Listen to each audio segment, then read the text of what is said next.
Assalamu alaikum, brothers and sisters. I hope you're well. In today's digital age, we find ourselves surrounded by a constant barrage of information delivered through innumerable media outlets and social platforms. We are constantly hooked on our mobile phones and TV screens and assume that whatever the media is showing and presenting before us is indeed true. But are we really being fed the truth, or are we being manipulated and controlled by these media outlets? In the ongoing crisis of the Israel-Palestine war, the media has shown a new face to its viewers by trying to paint a black and white image of the whole incident. On the one hand, Israel is depicted as a victim and innocent, while Palestinians, in all their actions collectively, are being turned barbaric and inhumane. Hussam Saeed Zomlot, who is the Palestine ambassador to the United Kingdom, was invited for an interview on various news channels like the BBC and CNN just after the current state of crisis unfolded.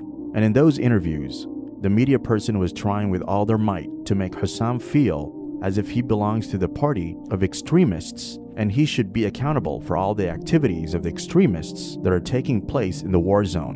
What is the Palestinian Authority going to do about today's attacks? You know, the media would invite me when an Israeli is harmed. But why wasn't I invited to discuss the murder of a Palestinian boy or girl only in the last 48 hours? Why is it always when Israelis are harmed? Now, this is also about how this whole conflict is perceived. When the international media will stop portraying this as a clash or as confrontation, not as a people under oppression that has the right to resist illegality. Every life lost is a tragedy.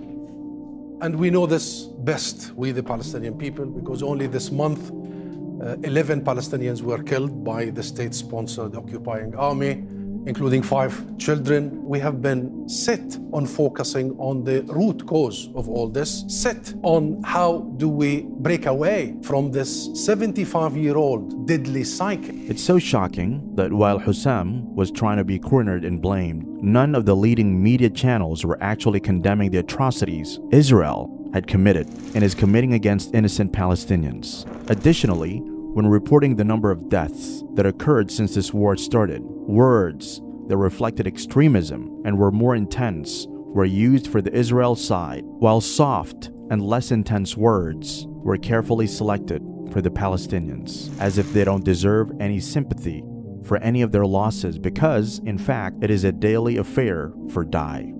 This just shows the level of biasness that the news media have stooped down to. Apart from news bias, social media platforms can't be trusted to be fair or unbiased. The largest social media platform, Facebook, is showing its true colors now that it has deleted and suppressed content by Palestinians and their supporters, including posts from the year 2021. And this is not what people only feel, as Deborah Brown, senior digital rights researcher and advocate at Human Rights Watch, confirmed this biased activity on Facebook. Facebook has suppressed content posted by Palestinians and their supporters speaking out about human rights issues in Israel and Palestine, said Deborah Brown, senior digital rights researcher and advocate at Human Rights Watch. Anyone can still argue that Facebook might not want to be involved and support the ideologies of war and the reasons behind them. If this is true, then why was Facebook not bothered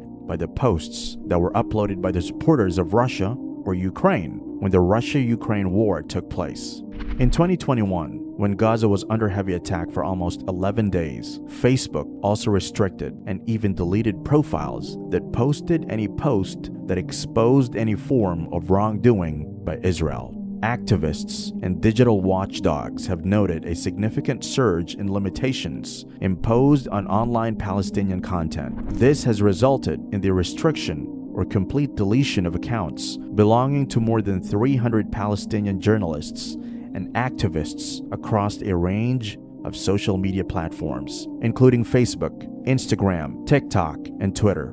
Starting in 2022, the Israeli Occupation Army's cyber unit experienced an 800% increase in its request to take down Palestinian content. The media does not want you to know the reality. The media wants to show you a distorted and misinterpreted version of only one side of the story so that it can brainwash you and make you believe that Islam is the enemy of humanity. A Nazi propaganda minister, Joseph Goebbels, once said about his strategy, if you repeat a lie often enough, it becomes the truth. We advise our viewers to stop trusting these media outlets, and even if you hear about any news, try to verify it as much as possible before believing it, as now, lies have many buyers while truth has none. May Allah subhanahu wa ta'ala safeguard us against the treachery of the media. Ameen. That's it for today, brothers and sisters. I hope you liked the video. Let us know your thoughts in the comment section below. We would love to hear from you. Hit the thumbs up button, subscribe to the channel, share this video with your family and friends. Until next time, Assalamu alaikum.